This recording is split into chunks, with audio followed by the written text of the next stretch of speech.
diversos períodos analisados, tá?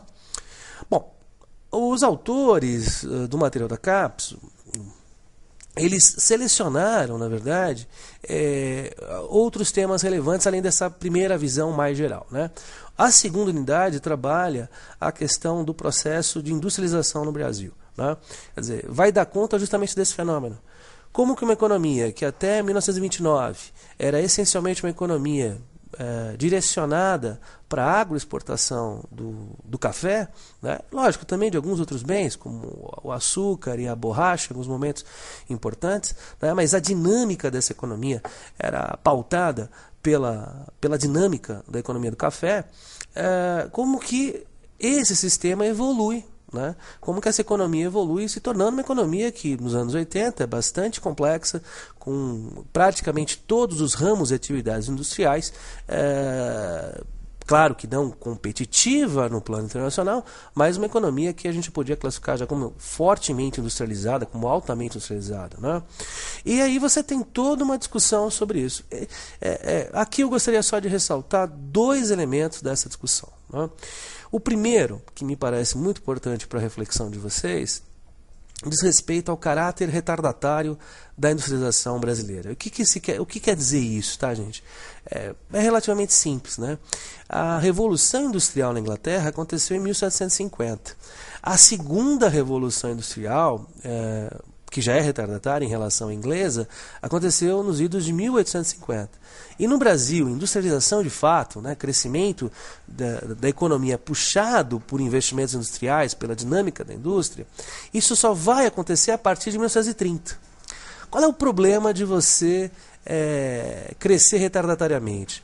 É que quando o Brasil entra nesse jogo da competição industrial, quando as empresas brasileiras, quando o capital, né, passa a ser investido em atividades industriais, a escala de investimento e as barreiras técnicas já são bastante elevadas, né? Quer dizer, em 1930, as tecnologias de produção de uma série de bens já são praticamente inacessíveis àquela burguesia que vinha de uma acumulação de recursos do café, não é? Também existia uma barreira financeira, quer dizer, os investimentos eram de um montante, de um vulto, que certamente um empresário isoladamente não teria condições de realizar esse investimento. Então, o caráter retardatário, ele coloca barreiras à entrada e limita a possibilidade de atuação do capital privado nacional no processo de industrialização. Não é à toa que essa burguesia cafeira que migra para a indústria, ela migra para uma indústria com barreiras menores, né? Tanto tecnológicas quanto financeiras, né? Como a indústria têxtil, a de alimentos, a de calçados. Mas aí vem o papel importante do Estado, né? O Estado não participou da industrialização no Brasil simplesmente porque desejava, né? Como muitas vezes se imagina. Na verdade, o Estado participou, né, de uma forma ativa desse processo de industrialização, porque se assim não o fizesse, simplesmente a gente não teria o desenvolvimento naquele período. Seria impensável para o capital privado nacional alguns investimentos, como por exemplo pensar numa companhia siderúrgica nacional, era algo simplesmente impensável do ponto de vista de recursos e de tecnologias envolvidas, né? Então veja, não é à toa que você tem essa importância, né, do Estado na industrialização brasileira. Então, são dois temas relacionados que eu gostaria que vocês pensassem, né?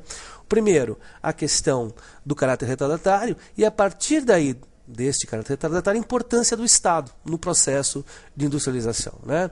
Um marco fundamental desse papel do Estado na industrialização, como eu já disse, é o plano de metas. O segundo marco é o segundo PND, o segundo Plano Nacional de Desenvolvimento. Então, muito cuidado com esses dois momentos, acho que vale a pena uma reflexão sobre esse tema.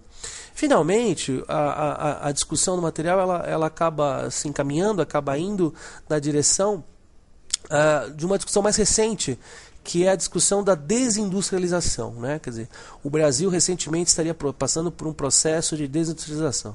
Eu gostaria já de deixar claro um ponto, esse é um tema muito polêmico, né? Os economistas não têm ainda uma visão fechada, na verdade é um grande debate, né? Se o Brasil estaria ou não passando por um processo de desindustrialização. A verdade é que a indústria vem perdendo espaço, né? A verdade é também que a nossa capacidade de competição perdendo espaço na geração de produto, na geração de riqueza, na geração de renda, mas não só isso, também perdendo espaço na competição internacional. Então esse é um tema importante para a reflexão de vocês, e a gente passou alguns materiais aí e fizemos algumas questões aí relacionadas a esse aspecto. Bom, o terceiro item é um item também interessante, é um item importante, que trabalha com 3 problemas da economia brasileira, né? Trabalha com a discussão da desigualdade de renda, do problema da distribuição de renda. Essa é uma característica do modelo brasileiro. Nós crescemos muito durante alguns períodos. De 1930 a 1980, o Brasil só cresceu menos que o Japão. Só que crescemos concentrando renda, com forte concentração de renda, né? Esse é um problema da economia brasileira, essa é uma característica e um problema da economia brasileira que só vai ser sanado em parte a partir de 2003, também 2002, 2003, quando começa a ocorrer uma lenta mudança nesse processo de distribuição de renda, mas ainda é um problema central para ser debatido. Outro tema que é discutido como um problema desse processo de transformação do Brasil nesse longo período que é analisado pelo material diz respeito à questão da inflação, né? Então aí a discussão dos planos é muito interessante. Eu acho que reflita sobre isso. Quer dizer, o que é viver numa economia que tinha inflação de 80% ao mês?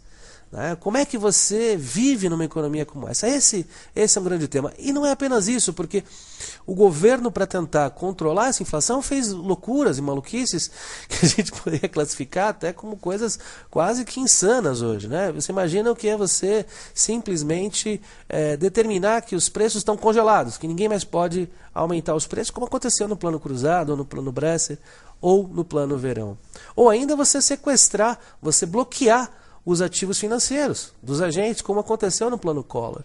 Então, não é apenas o problema da inflação, é também que os programas de combate à inflação no Brasil geraram uma série de problemas graves, né?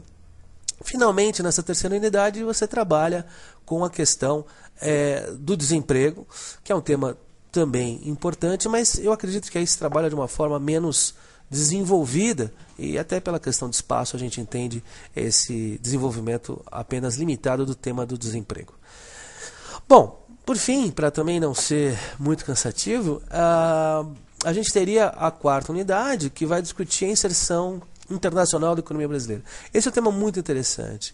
Quer dizer, veja, a economia brasileira lá, em 1910, 1920, tinha uma inserção o quê? De uma economia agroexportadora de um produto. Né? Claro que com alguns produtos crescendo a sua importância, açúcar e borracha, mas uma economia agroexportadora de café.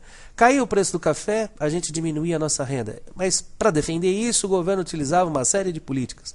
Diga-se de passagem, aí a questão do câmbio é um tema que vocês deveriam de se preocupar, deveriam de refletir, né? Como é que a política de câmbio pode ajudar ou ajudava, né, os interesses da burguesia cafeeira. Bom, essa economia evoluiu, né? Como a gente falou, como a gente viu aqui nessa pequena apresentação, nessa pequena discussão, e como vocês devem ter percebido no material, evoluiu para uma economia complexa, com inserção externa, a partir dos anos 90, uma economia que promove um processo de abertura comercial, e aí há toda uma discussão de qual é o papel da economia brasileira no cenário internacional. Né? Há um debate mais recente se esse crescimento recente da importância de commodities e de produtos básicos na nossa pauta de exportação não está tornando o Brasil novamente uma economia agroexportadora. Também vou dizer para vocês uma coisa, ou exportadora de commodities, de uma forma mais geral. O que eu poderia dizer para vocês é o seguinte, é que é um debate também muito amplo, não há ainda uma visão fechada, e mais importante, não há uma visão ainda fechada de se isso hoje é um problema tão grave como era no passado. É um tema de intenso debate, de intensa discussão. Agora, é um fato preocupante você, ao longo do tempo, começar a ter sua pauta de exportação baseada, por exemplo, na exportação de minério de ferro, né? Enquanto você, de repente, tem uma pauta de importação de produtos eletrônicos, de produtos de maior valor agregado. Isso, ao longo do tempo, tende a gerar problemas, uma série de problemas, entre eles graves problemas de balanço de pagamentos. Bom, mas é um tema de debate, quer dizer, qual é a grande questão aí da unidade 4 é qual é o papel da economia brasileira no cenário internacional e quais são as nossas fragilidades nesse mundo globalizado, nesse mundo em que as relações estão altamente imbricadas, altamente correlacionadas. Eu acho que é isso. O recado que eu gostaria de dar para vocês é esse. E ao longo do curso eu gostaria de responder sim também as questões que foram feitas pelo Moodle, né, pelos mecanismos aí virtuais, no sentido de apoiá-los nesse processo de aprendizado. Chamando a atenção para um aspecto fundamental desse modelo, dessa metodologia, que é justamente a importância que tem, né, o esforço individual, o esforço pessoal, né, e o que a gente faz aqui é tentar dar algum respaldo, algumas direções, né, como eu fiz hoje aqui nessa pequena aula, né, simplesmente destacar para vocês quais são os aspectos mais importantes, aqueles aspectos que eu gostaria que vocês fizessem uma reflexão mais profunda, uma reflexão mais interessante. É isso, obrigado pela paciência e a gente vai estar aí disponível para vocês para esse debate, para essa discussão ao longo do curso. Muito obrigado.